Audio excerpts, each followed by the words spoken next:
দুঃসাহসিক, দেশপ্রেমিক ও গণতন্ত্রের রক্ষাকারী ছিলেন সাবেক প্রধানমন্ত্রী ও বিএনপি চেয়ারপারসন বেগম খালেদা জিয়া। অন্তরে ছিল প্রকৃত দেশপ্রেম, যার কারণেই তিনি মানুষের হৃদয়ে স্থায়ী জায়গা করে নিয়েছেন। প্রয়াত এই নেত্রীর স্মরণে শোকসভায় অংশ নিয়ে নানা শ্রেণী পেশার মানুষ এভাবেই তাকে স্মরণ করেন। জাতীয় সংসদ ভবনের সামনে অনুষ্ঠিত এই শোকসভায় অংশ নেন দেশ বিদেশের বিশিষ্টজন, বিদেশি কূটনীতিক, তারেক রহমান সহ জিয়া পরিবারের সদস্যরা। রেজাই রাব্বিকে সাথে নিয়ে রাশেদুল কাদেরের রিপোর্ট। বিএনপি চেয়ারপারসন ও সাবেক প্রধানমন্ত্রী প্রয়াত বেগম খালেদা জিয়া গেল বছরের ৩০ ডিসেম্বর চিরদিনের জন্য বিদায় নেন। আর ৩১ ডিসেম্বর তাকে লাখ লাখ লোকের সমাগমে জানাজা শেষে স্বামীর পাশে সমাধিত করা হয়। তাকে জাতীয়ভাবে স্মরণ করতে জাতীয় সংসদে আয়োজন করা হয় নাগরিক সমাজের ব্যানারে শোকসভার।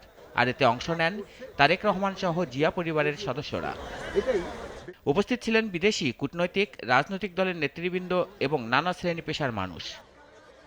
অনুষ্ঠানের স্থলে সাদা কালো সমারোহে এক শোক ও গাম্ভীর্যপূর্ণ পরিবেশের মধ্য দিয়ে শুরু হয় অনুষ্ঠান। শোকসভায় রাজনৈতিক দলের নেতারা উপস্থিত থাকলেও তারা কোনো বক্তব্য রাখেননি। মূলত নানা পেশার মানুষের প্রতিনিধিরা এতে বক্তব্য রাখেন। বেগম খালেদা জিয়ার ব্যক্তিজীবন এবং রাজনৈতিক জীবনের নানা ঘটনা প্রবাহ তুলে ধরেন বক্তারা। সত্যিকার অর্থে দেশকে ভালোবেসে দেশের গণতন্ত্রকে সমৃদ্ধ করার ক্ষেত্রেও ওনার অবদানকে আমি স্মরণ করি।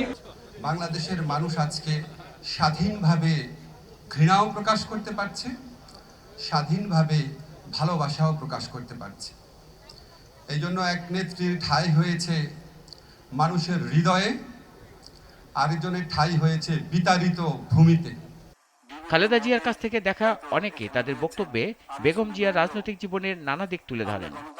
মানুষের এবং দেশের নেত্রী হয়ে উঠেছিলেন, যা লক্ষ লক্ষ মানুষের দল মত নির্বিশেষে লক্ষ লক্ষ মানুষের জানাজায় অংশগ্রহণ করার মধ্য দিয়ে প্রমাণিত হয়েছে। তার সবচেয়ে বড় গুণ, অনেক গুণ তার ছিল, তার সবচেয়ে বড় গুণ ছিল তিনি বলেছিলেন তিনি সাহসী এবং তিনি দেশপ্রেমী, দেশকে তিনি ভালোবাসেন।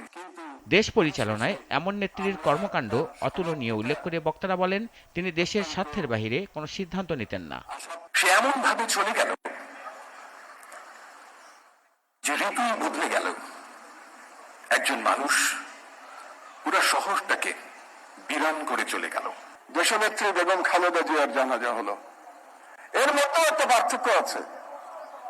জিয়াউর রহমান যেদিন মারা গেছিলেন তিনি দেশের রাষ্ট্রপতি ছিলেন, তিনি ক্ষমতায় ছিলেন।